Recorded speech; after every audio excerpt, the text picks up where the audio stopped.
Ռաֆի Հովհաննիսյանը ասել է արդեն, որ անուններ չեն գոհարվում։ Այդ պարոն Մարտիրոսյանը ասեց, որ լուրեր են տարածվել, որ այսօրվա հանրահավաքը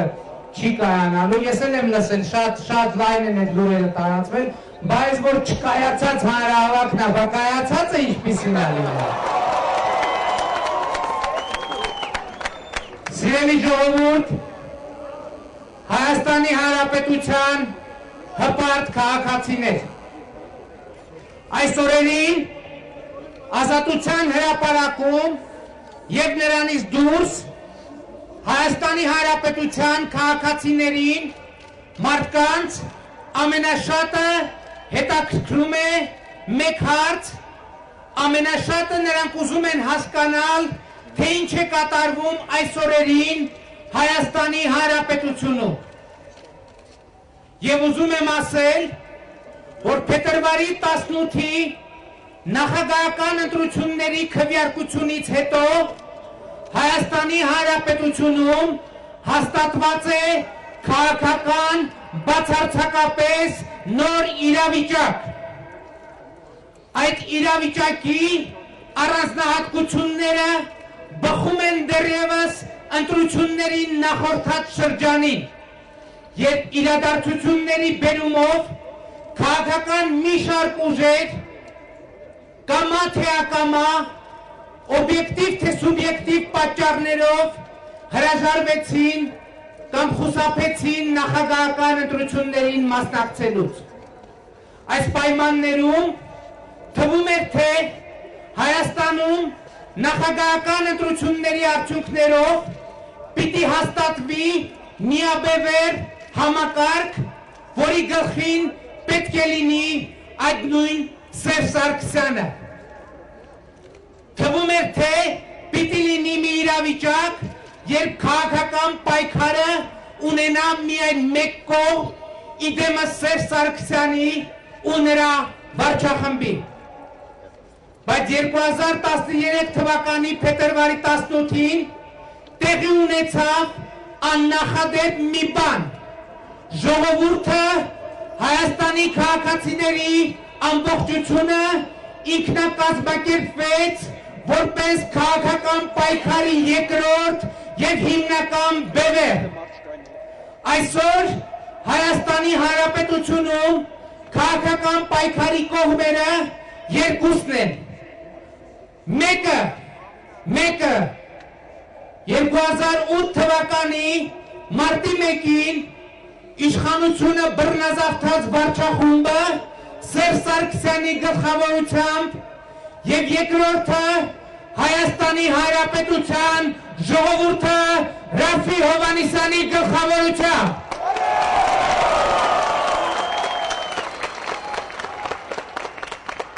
Հաջորդ հարցը, որ ծագում է, ինչպիսի հարաբերակցություն կա, ուժերի ինչպիսի հարաբերակցություն կա այս երկու բևեռների միջև։ Կարող եմ ասել հետևյալը, յուրաքանչյուր բևեռ այսօրվա իրավիճակում ունի և հաղթանակ, և հաջողություն, և անհաջողություն։ Սերժ Սարգսյանի հաջողությունը այն է, որ նա դեռևս շարունակում է մնալ իշխանության գլուխ։ Սերժ Սարգսյանի ամենամեծ ձախողումը այն է սակայն, որ նա այնպես էլ չստացավ ու այլևս երբեք չի ստանա իր երազած լեգիտիմությունը, այլևս երբեք նրան չի հաջողվի շրջել 2008 թվականի մարտի 1-ի արյունալի էջը։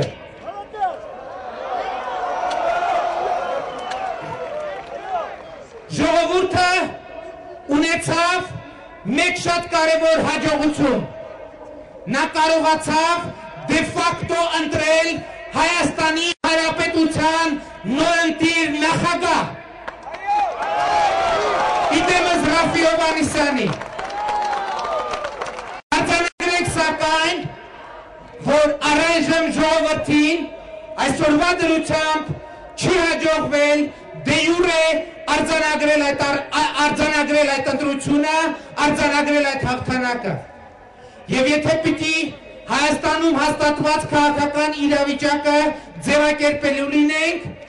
ցավոք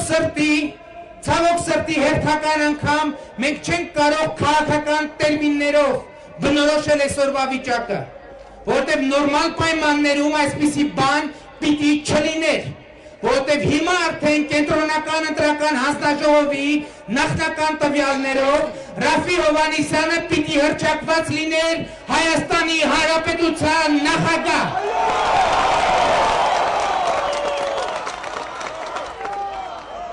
Եվ իդեպ երեք նա իր աշխատասենյակում ընդունել էր Սերժ Սարգսյանի եւ ոչ թե հակառակը։ Այս մի բան է արձանագրել։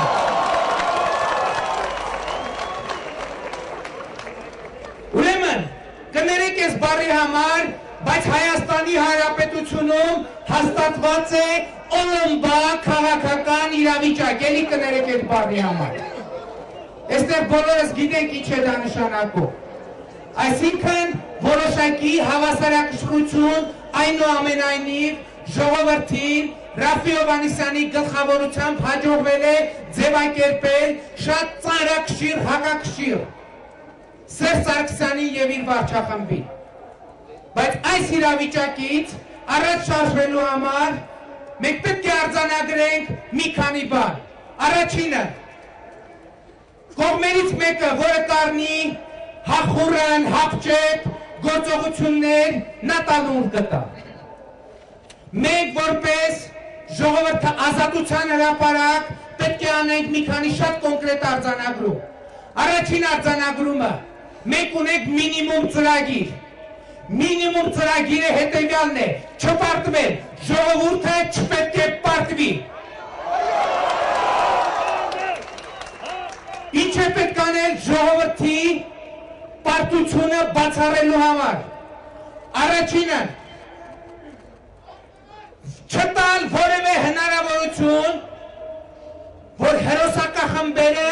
որևէ ուժային գործողություն փորձեն ձեռնարկել ժողովրդի նկատմամբ։ Այս տարբերակը պետք է բացառել ի սկզբանե։ Ու մենք դա կարող ենք անել։ Ու մենք դա կանենք։ Երկրորդը չգնալ որևէ պայմանավորվածության ապօրինի հանցագործ իշխանության հետ։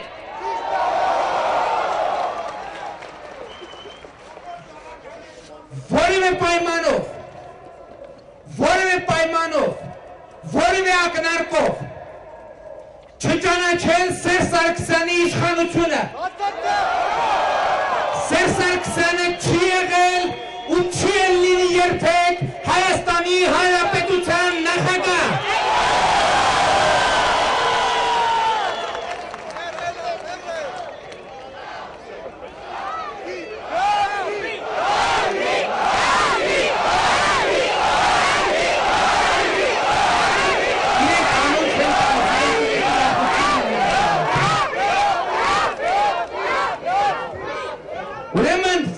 Ծրագիր, սա պետք է լինի ազատության հրապարակի ծրագիր նվազագույնը։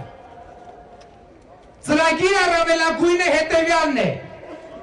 Ռաֆի Հովհաննիսյանը դե յուրե պետք է հռչակվի Հայաստանի Հանրապետության նախագահ։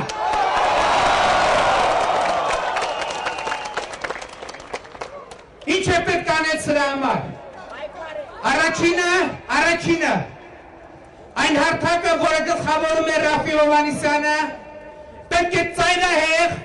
ես դրանում չեմ էլ կասկածում, որ այդպես կլինի, պետք է ծայրահեղ, բաց, ազնիվ եւ անկեղծ լինի Հայաստանի Հանրապետության ժողովրդի հետ։ Քաղաքական պրոցեսները պետք է լինեն, պետք է տեղավորվեն կատարյալ թափանցիկության եւ հրապարակայնության շրջանակներում։ Չեմ էլ կասկածում, որ այսպես կլինի։ Հաջորդը, պետք է Սերժ Սարգսյանը ոչ մի հանգիստ գիշեր չանցկացնի այսօրվանից սկսած։ Յուրաքանչյուր հաջորդ օրը նրա համար պետք է լինի անկանխատեսելի։ Նա այսօր չունի օրինական իշխանություն, բայց նա այս պահից սկսած պետք է ապրի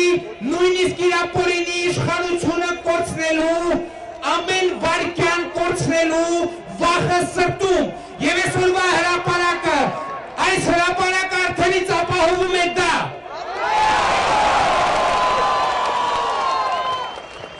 Բայց այս հրապարակը, որ տեսանելի է Սերժ Սարգսյանի համար, Հայաստանի Հանրապետությունում պետք է տեղի ունենան Սերժ Սարգսյանի համար անտեսանելի պրոցեսներ, այդ պրոցեսները պետք է մարդկանց գիտակցության մեջ լինեն։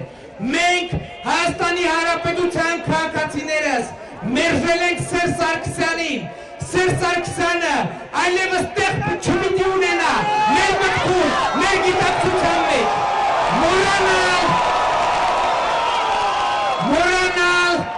Մոռանալ Սերժ Սարգսյանին Հայաստանի Հանրապետությունում որևէ պաշտոնական կարգավիճակով։ Հաջորդը շատ կարևոր է իհարկե քաղաքական ուժերի դերակատարումը։ Ես արդեն ասել եմ, որ բոլոր են քաղաքական ուժերը, ովքեր ուզում են Հայաստանում օրինական իշխանության հաստատում եւ ապօրինի իշխանության հեռացում, պետք է լինեն ազատության հրապարակում, ոչ թե ընդ որում, ոչ թե սա հատուկ եմ շեշտում այդ տարընթերցումների տեղիք չտալու համար, ոչ թե Ռաֆի Հովհաննիսյանի կողքին, այլ ազատության հրապարակում, որովհետև Ռաֆի Հովհաննիսյանը Հայաստանի Հանրապետության նախագահ է ընտրվել ժողովրդի որոշմամբ եւ իրեն հարգող յուրաքանչյուր քաղաքական ուժ պարտավոր է պաշտպանել ժողովրդի որոշումը, որովհետև Հայաստանի Հանրապետությունում բարձրագույն իշխանությունը պատկանում է ժողովրդին, միայն ու միայն ժողովրդին, բացառապես ժողովրդին եւ ժողովուրդը իր որոշումը կայացրել է։ Մենք քաղաքական գործիչներս ընդամենը ունենք մեկ անելիք, ժողովրդի որոշումը ի կատարած է։ Բայց էլի եմ ասում,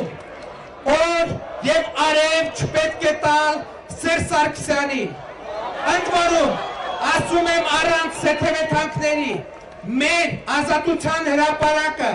ժողովրդի պայքարը պետք է սկզբանե բացառի ցանկացած բռնություն, բայց ամեն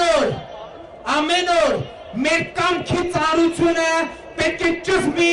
սերժանտական վարչախմբի, ամեն օր, այստեղ պետք է շատ կարևոր գործոն է, պետք է տեղի ունենա ոչ միայն եւ ոչ այնքան քաղաքական, որքան քաղաքացիական համախմբում։ Այս պրոցեսը ազատության հրապարակում չէ, որ միայն պիտի տեղի ունենա։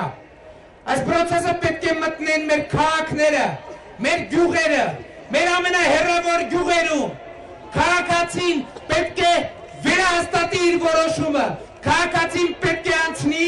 անմիջական ժողովրդավարությամբ եւ իր կամքը, հետեւողական կամքը պետք է պարտադրի ապօրինի վարչախմբին խաղաղ, անարյուն հեռացում նրան պարտադրելով, ինչպես Հայաստանի Հանրապետությունը պետք է դուրս քաշել այս իշխանության տակից, որ նա չունենա այլևս մարդ, երկիր, գյուղ, քաղաք կառավարելու, նա այլևս Հայաստանում կառավարելու որևէ բան չպիտի ունենա, բացի իր հեռացումից եւ ուրիշ ոչինչ։ Եվ ուրեմն հաղթանակ կամ ոչինչ, հաղթանակ եւ ուրիշ ոչինչ, եւ ուրեմն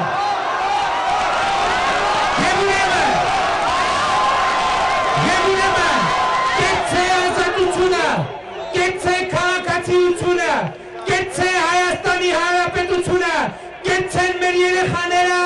որ ապրելու են ազատ եւ երջանիկ Հայաստանում։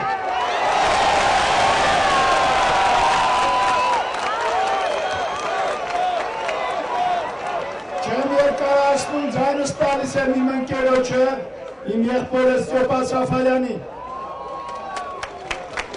Բարև սիրելի ժողովուրդ։ Հավանաբար շատերդ եք հիշում Ռաֆի Հովհաննիսյանի նախընտրական բուկլետները։ Սերժ Սարգսյանի Հայաստան